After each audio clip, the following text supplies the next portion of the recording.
Last lecture में हमने देखा कि किस प्रकार से जीरो ऑर्डर रिएक्शन या सेकेंड ऑर्डर रिएक्शन को लिखा जाता है, लेकिन उसके अलावा जो एक इम्पॉर्टेंट कॉन्सेप्ट होता है उन दोनों का हाफ लाइफ। हालांकि हाफ लाइफ के लिए भी एक ट्रिक होता है, लेकिन मुझे लगता है कि वो ट्रिकी फॉर्मूला से बेहतर है कि हम एक चीज अप्लाई कर दें जिसके कारण हमारा सारा फॉर्मूला सॉर्ट आउट हो जाए। तो इस वीडियो में हम सिर्फ दोनों की हाफ लाइफ की डिस्कशन कर रहे होंगे। तो यहाँ पे मैं पहले ही बता देता हूँ कि हम इसमें जीरो ऑर्डर रिएक्शन और सेकेंड ऑर्डर रिएक्शन के हाफ लाइफ के बारे में डिस्कस करने वाले हैं। तो सबसे पहले जो जीरो ऑर्डर रिएक्शन होता है हमारा, जीरो ऑर्डर की जब हम बात करें तो इसका इक्वेशन हमने देखा था कि ये होता है concentration of A equals to concentration of A not minus K T, ये होता है। अब आप इसमें देखें कि हमें करना क्या है कि कुछ टाइम के बाद टी हाफ के बाद जो हमारा ये कॉन्सेंट्रेशन था, जो इनिशियल कॉन्सेंट्रेशन ए था, अब वो ए नॉट बाई 2 बचेगा सिर्फ और सिर्फ। तो टी हाफ जब हमने किया तो इस सिचुएशन में हमारा कॉन्सेंट्रेशन ऑफ ए नॉट यह बन जाएगा ए नॉट अपॉन 2 टी हाफ में। बस इसी ए नॉट अपॉन 2 को यहां रख देना है एंड टी हाफ यहां पे रख देना है। तो अगर हम इसको ये करें तो ये हो जाएगा हमारा A naught upon 2 is equals to A not minus K T half. तो हमें टी हाफ का वैल्यू निकालना है, तो हम इसको उधर ले जाएंगे एंड ये करके देखेंगे तो टी हाफ हमारा हो जाएगा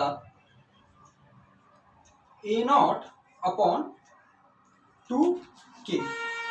तो इस प्रकार से जीरो ऑर्डर रिएक्शन में हम टी हाफ के वैल्यू निकाल सकते हैं।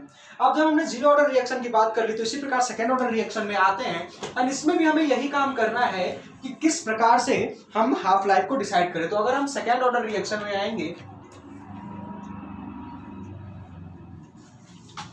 तो सेकेंड ऑर्डर रिएक्शन में हमने देखा था कि हमारा जो फॉर्मूला बन रहा था वो 1 upon concentration of A equals to 1 upon concentration of A not plus K T हो रहा था।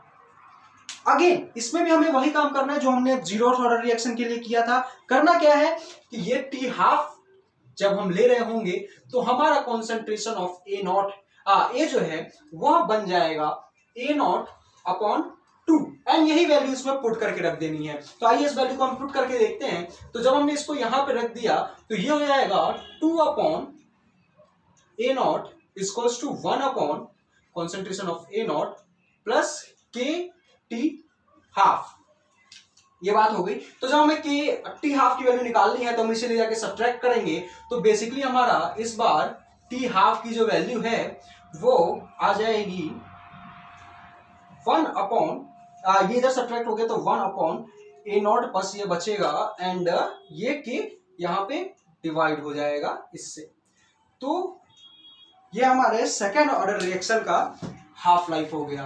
तो इसी प्रकार से हाफ लाइफ में हमें फॉर्मूला याद करने की जरूरत नहीं है, बस हमें एक ट्रिक अप्लाई करना है जिसके थ्रू ये सॉल्व हो जाए। Not only for half life, जैसे मैं आपको एक और चीज बताना चाहूंगा कि अगर किसी भी परसेंटेज लाइफ में पूछ दिया जाए, अगर पूछ दिया जाए आपको कि टी 75% है तो आप क्या करेंगे, तो ऐसे सिचुएशन में जो आपका ए नॉट होगा वह 75% खर्च हो चुका है, वो 75% कंप्लीट हो चुका है। तो आपको करना क्या है कि ए का 75% कितना होगा वो हम अगर पता लगा लें तो इसका 75% निकाल लेंगे हम।